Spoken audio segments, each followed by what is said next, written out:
మొన్న 24వ తారీఖు ఫిబ్రవరి నెల నర్సీపట్నం నియోజకవర్గంలో కొత్త వీధి రోడ్లో బాబాసాహెబ్ అంబేద్కర్ గారు రాజ్యాంగ నిర్మాత అంబేద్కర్ గారి విగ్రహ ఆవిష్కరణ జరిగింది.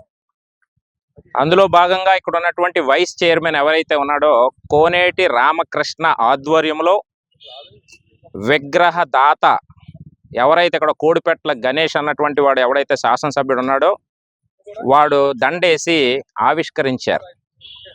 చాలా సంతోషం.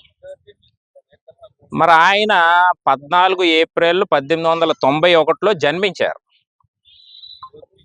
ఏదైతే డిసెంబర్ 6, 1956లో మరణించారు. అయితే మన కోడిపెట్ల గణేష్ ఎవడైతే వైస్ చైర్మన్ ఎవడైతే రామకృష్ణ అన్నటువంటి వాడు ఉన్నాడో 11 సంవత్సరాలకే అంబేద్కర్ గారిని చంపేశారు. 1902లో చనిపోయారని చెప్పి అక్కడ తప్పుడు ముద్ర చిత్రీకరించి ఆ పలకని ఆవిష్కరణ చేయడం జరిగింది. ఎంత దౌర్భాగ్యం అంటే ఈరోజు బాబాసాహెబ్ అంబేద్కర్ గారిని ఇన్సల్ట్ చేశాడు ఈ ఎవడైతే ఉన్నటువంటి ఇక్కడ శాసనసభ్యుడు కోడిపెట్ల గణేష్. ఈరోజు నేను అడుగుతా ఉన్నాను, భారత రాజ్యాంగం పట్ల శాసనం ద్వారా నిర్మితమైనటువంటి అన్నటువంటి మాట చెప్పి ప్రమాణ స్వీకారం చేసినటువంటి శాసనసభ్యుడిగా నువ్వు అసలు అర్హుడివేనా అని అడుగుతా ఉన్నాను. గణేష్, ఒరే నువ్వు చదువుకున్నావు అసలు? సన్నాసులాగా ఈరోజు రాజ్యాంగాన్ని తీసుకొచ్చినటువంటి అంబేద్కర్ గారిని ఈ విధంగా ఇన్సల్ట్ చేస్తూ అవమానిస్తావా? ఇప్పుడున్నాడు పనికిమాలిన ముఖ్యమంత్రి, దళితుల ఓటులతో గద్దెనెక్కి దళితులనే అరాచకమైనటువంటి పరిపాలన చేస్తూ ఈరోజు రాష్ట్రంలో ఆ రోజు ఎయిర్పోర్ట్లో చిత్రీకరించినటువంటి కోడికత్తి కేసుతో ఈరోజు ఆ ముఖ్యమంత్రి కుర్చీలో కూర్చున్నావు. అంటే దళితుల భిక్ష. ఈరోజు దళితులు పెట్టినటువంటి భిక్షతో ఈరోజు రాష్ట్రంలో ముఖ్యమంత్రిగా చలామణి అవుతున్నటువంటి జగన్ రెడ్డి, ఇక్కడ ఉన్నటువంటి పనికిమాలిన శాసనసభ్యుడు ఎవడైతే గణేష్ అన్నటువంటి వాడు, ఈరోజు అంబేద్కర్ గారిని ఈ విధంగా మీరు అవమానం చేస్తారా? ఈరోజు నేను డిమాండ్ చేస్తా ఉన్నాను, నువ్వు అసలు ఎమ్మెల్యేగా పోటీ చేసే అర్హత లేదు. ఈరోజు నేను ఎలక్షన్ కమిషన్ రాస్తాను, నువ్వు డిస్క్వాలిఫై, నువ్వు అర్హుడు కాదు. చదువుకున్నావు అసలు నువ్వు? నాకు అర్థం అవ్వట్లేదు. నువ్వు శాసనసభ్యుడివా? మా అంబేద్కర్ గారిని అవమానిస్తావు నువ్వు? ఎస్సీ ఎస్టీ బీసీ మైనార్టీల కోసం ఈరోజు బాబాసాహెబ్ అంబేద్కర్ గారు తెచ్చినటువంటి రాజ్యాంగం ఈరోజు దేశంలో అది ప్రధానమంత్రి కావచ్చు, ముఖ్యమంత్రి కావచ్చు, ప్రెసిడెంట్ ఆఫ్ ఇండియా కావచ్చు, ఎమ్మెల్యే కావచ్చు, మంత్రి కావచ్చు, ఎంపీ కావచ్చు, ఎమ్మెల్సీ కావచ్చు, ఎవడన్నా సరే ఆ రాజ్యాంగం మీద ప్రమాణం చేసే కదరా ఈరోజు మీరు ఎమ్మెల్సీగా, ఎమ్మెల్యేలుగా, మంత్రులుగా, ముఖ్యమంత్రులుగా కూర్చుంటా ఉన్నారు. సిగ్గులేదు నీకు? అంటే నర్సీపట్నంలో దళితులంతా కూడా మీకు ఏమన్నా ఇది అనుకుంటా ఉన్నారా? అంటే అవగాహన లేనటువంటి వాళ్ళు అనుకుంటా ఉన్నారా? ఈరోజు నేను కంప్లైంట్ ఇవ్వడం జరిగింది ఇక్కడ సిఐ గారికి. నర్సీపట్నం స్టేషన్కి ఇప్పుడు రావడం జరిగింది. మా దళిత నాయకులందరితో, మా లోకల్ నాయకుడు, మా సీనియర్ నాయకుడు నేతల నాగేశ్వరరావు గారు అందరం ఈరోజు రావడం జరిగింది. కంప్లైంట్ ఇచ్చాం, ఇమీడియట్గా యాక్షన్ తీసుకోమన్నాం. ఎస్సీ ఎస్టీ కమిషన్కి లెటర్ ఫార్వర్డ్ చేశాను, ఆంధ్రప్రదేశ్ డీజీపీకి ఫార్వర్డ్ చేశాను, ఇక్కడ ఉన్నటువంటి నర్సీపట్నం ఇక్కడ అనకాపల్లి జిల్లా ఎస్పీ గారికి కూడా లెటర్ ఫార్వర్డ్ చేశాం. దాని మీద మాకు జస్టిస్ కావాలి.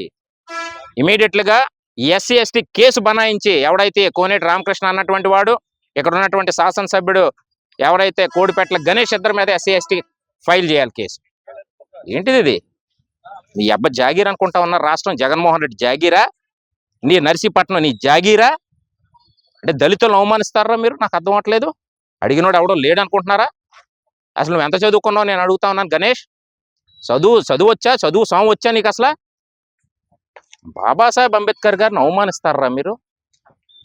ఈరోజు ఎవరైతే ఉన్నటువంటి చైర్మన్ సుబ్బలక్ష్మి దళిత మహిళ, ఆమెని డమ్మీ చేసేసి ఎవడైతే కోనేటి రామకృష్ణ అన్నటువంటి వాడు వీడు చలామణి అవుతా ఉన్నాడు చైర్మన్గా. ఇదా మీరు చేస్తున్నటువంటి పనులు? అంటే దళితులను ఈ విధంగా అవమానం చేస్తారా?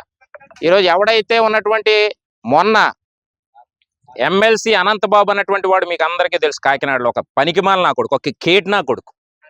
నా కొడుకు డ్రైవర్ సుబ్రహ్మణ్యాన్ని చంపి కారులో డోర్ డెలివరీ చేస్తే జగన్మోహన్ రెడ్డి వాడిని మొన్న ఎవరైతే విజయవాడలో అంబేద్కర్ గారి విగ్రహం 125 అడుగుల విగ్రహాన్ని ఆవిష్కరించినందుకు వాడిని పిలిచి వాడితో చేయించాడు. సిగ్గుందా జగన్ రెడ్డి? నీకు అడుగుతా ఉన్నాను. ఒక హంతకుడు ఒక దళిత కుర్రవాడిని చంపేసినటువంటి ఒక దొంగనా కొడుకును ఈరోజు నువ్వు పక్కన కూర్చోబెట్టి అంబేద్కర్ గారు విగ్రహాన్ని ఓపెన్ చేస్తావా? ఈరోజు అంబేద్కర్ విగ్రహాలన్నీ పాలాభిషేకం చేయాలి. నీలాంటి దరిద్రుడు, దుర్మార్గుడు ఈరోజు రాష్ట్రానికి ముఖ్యమంత్రి. సిగ్గుచేటు. దానికి 400 కోట్లు అమ్మ మొగుడు సొమ్ములాగా 400 కోట్లు ఖర్చు చేశాడు జగన్మోహన్ రెడ్డి. ఎవడ సొమ్ము? నీ జోబులో సొమ్ము కానీ ఇచ్చావా?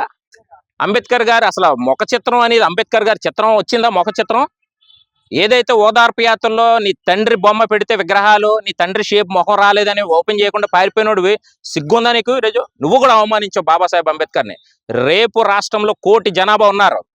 ఫస్ట్ మొట్టమొదటి నర్సీపట్నంలో నీ ఎమ్మెల్యే ఎవడైతే ఉన్నాడో డిస్క్వాలిఫై చేయాలి. నేను ఎగరగొడతాం ఖచ్చితంగా, దళితులమే ఓడిస్తాం. ఇది గుర్తుపెట్టుకో. నిన్ను కూడా రేపు ఈ రాష్ట్రం తరిమి కొట్టే పరిస్థితి ఉంది. జగన్ రెడ్డి ఏమనుకుంటా ఉన్నావు? దళితులంటే ఆషామాషిగా ఉందా? కబడ్దార్, చిత్తుగా నిన్ను ఓడించే పరిస్థితి ఉంది రేపు రాష్ట్రంలో. నేను చెప్తా ఉన్నాను, గణేష్ ఎవడైతే రామకృష్ణ, నర్సీపట్నంలో మీరు ప్రెస్ మీట్ పెట్టి దళితులకు క్షమాపణ చెప్పాలి. చెప్పకపోతే మాత్రం దాని పరిణామాలు ఎలాగుంటే చూపిస్తాం రేపు మీకు. ఇమీడియట్గా దళిత జాతికి మాది తప్పు, ఎస్ నేను చేతకానోడిని, నేను సవటానా కొడుకుని కాబట్టి నాకు తెలియదు, నేను చదువుకోలేదు, అందుకే ఈ విధమైన తప్పు జరిగింది అని దళితులకి క్షమాపణ కానీ చెప్పకపోతే మీ సంగతి తేలుస్తాం. సిఏ గారికి కూడా ఇప్పుడే చెప్పాం, we need justice, we have to take an immediate action about this 2 fellows. లేదంటే మాత్రం దాని పరిణామాలు చాలా తీవ్రంగా ఉంటాయని డిమాండ్ చేస్తా ఉన్నాను.